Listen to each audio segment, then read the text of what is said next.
वैशालीज रेसिपीमध्ये आज आपण झटपट व खूप सोप्या पद्धतीने शेवयाची खीर बनवतोय। तर जेमतेम ही खीर अगदी 10 ते 15 मिनिटात तयार होते आणि खायलाही खूप स्वादिष्ट लागते। तर लगेच व्हिडिओला सुरुवात करूया। शेवयाची खीर करण्यासाठी इथे मी अर्धा लिटरला थोडंसं जास्त म्हणजे पाऊण लिटर म्हशीचं दूध गरम करायला ठेवलं आहे। तर दूध छान गरम झालं की मग याला एक चांगली उकळी काढायची आहे। तर आता दूध वर यायला सुरुवात झाली आहे, म्हणजे एकदम मस्त गरम झालेलं आहे। तर यामध्ये साखर घालायची आहे। तर इथे मी जवळपास 5 ते 6 चमचे साखर घेतली आहे। तर साखर तुम्ही तुमच्या गरजेनुसार कमी जास्त घालू शकता। आता चमच्याने एकदा हे बुडापासून हलवून घेऊया आणि ही साखर विरघळून घ्यायची आहे आणि 1 मिनिटभरच आता दुधाला परत उकळून घ्यायचं आहे।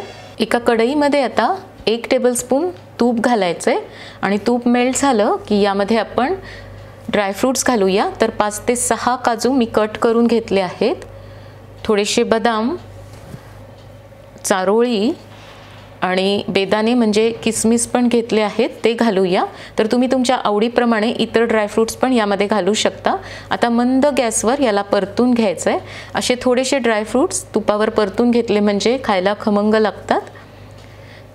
तर साधारण 1 ते 2 मिनिट मी परतून घेतलंय, एवढेच आपल्याला परतायचे आहेत। आता काढून घेऊया आणि याच कढईमध्ये आता आपल्याला 1 कप शेवया घालायच्या आहेत। तर या शेवया मी गव्हाचा रवा काढून नंतर मशीनमधून करून घेतल्या आहेत। तुम्ही बाजारात ज्या मिळतात त्या पण घेऊ शकता। याला पण आता मंद गॅसवर परतून घ्यायचं आहे। तर थोड्याशा तांबूस रंगावर परतायचं आहे। तर चमच्याने सतत हलवायचं आहे, हलक्या असल्यामुळे अगदी पटकन परतल्या जातात। तर ही शेवयाची खीर अगदी झटपट तयार होते आणि खायला पण खूप स्वादिष्ट लागते।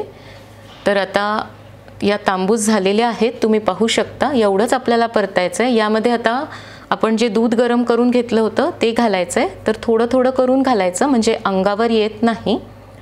तर मी जवळपास अर्धा लिटर दूध यामध्ये घातलंय आणि थोडंसं बाजूला ठेवलं आहे, गरज पडली तर नंतर घालूया।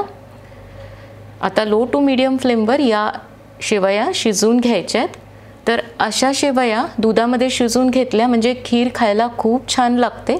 आपण पाण्यात शिजवून घेतलं की मग चवीला एवढी छान लागत नाही। तर आमच्याकडे होळीच्या दिवशी तर पुरणपोळी असते, पण दुसऱ्या दिवशी ही खीर बनवतात। करायला सोपी आहे आणि अगदी झटपट तयार होते।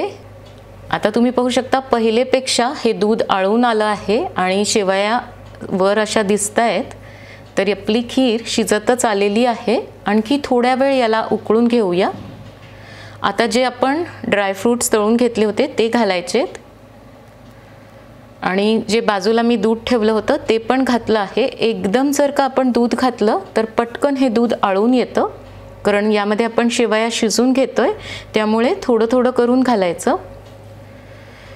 तर आता इथे तुम्ही पाहू शकता अगदी 4 ते 5 मिनिटात या शेवया शिजलेल्या आहे आणि आपली खीर तयार झाली आहे।